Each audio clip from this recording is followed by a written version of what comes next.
সুর সম্রাট শচীন দেববর্মনের জন্মজয়ন্তী উপলক্ষে শ্রদ্ধাঞ্জলি অনুষ্ঠান হয় আগরতলার রবীন্দ্র শতবার্ষিকী ভবন প্রাঙ্গণে।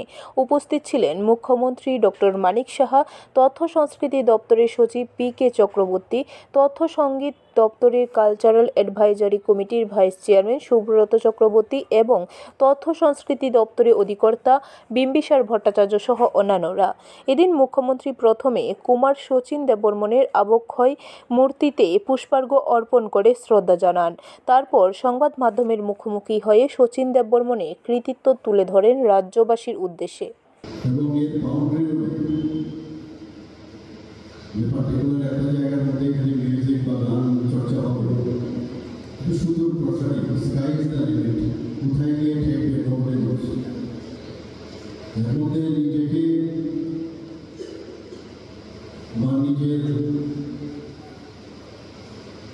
যে ডেভেলপ করার যে একটা চেষ্টা, আমার মনের ভিতরের যে ঘর, সেটা কিন্তু আমি সম্পৃক্ত করতে পারি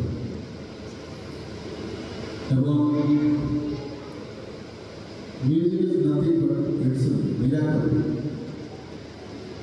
এবং আমরা জানি যে যারা মিউজিক বা আমরা যখন ব্যুরো রিপোর্ট, খবর ত্রিপুরা।